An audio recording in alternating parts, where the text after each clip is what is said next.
इतनी शर्म की बात है कि एक रेप पीड़ित महिला को न्याय पाने के लिए अपने 3 साल के बच्चे को पीठ पर बांधकर मोबाइल टावर पर चढ़ना पड़ा। महिला ने सीईओ को बताया कि गांव के ही रहने वाले राम अकबल ने उसके साथ रेप किया है। एफआईआर रजिस्टर होने के बाद भी पुलिस वालों ने राम अकबल को गिरफ्तार नहीं किया। लेकिन ये कितनी शर्म की बात है कि जिस देश में बेटी बचाओ बेटी पढ़ाओ कहा जाता है, लेकिन उसी देश में रेप पीड़ित महिलाओं को न्याय नहीं मिलता और न्याय पाने के लिए किसी को इंडिया गेट के बाहर प्रोटेस्ट करना पड़ता है तो किसी को सीएम के घर के बाहर खुद को आग लगानी होती है। और ऐसा होने के बाद जब पूरा मामला मीडिया के सामने आता है तब जाकर पुलिस प्रशासन भी स्ट्रिक्टली एक्शन लेता है।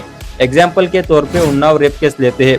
रेपिस्ट को गिरफ्तार करने के बजाय विक्टिम के पिता को ही गिरफ्तार किया जाता है और कस्टडी में इतना पीटा जाता है कि पीटने के वजह से विक्टिम के पिता की ही मौत हो जाती है।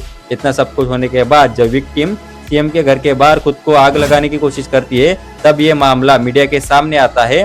रेपिस्ट कुलदीप सिंह सेंगर को लाइफ इम्प्रिजनमेंट की सजा सुनाई जाती है, लेकिन जब तक ये मामला मीडिया के सामने नहीं आया था तब तक पुलिस प्रशासन सिर्फ और सिर्फ खुली आंखों से सोया हुआ था।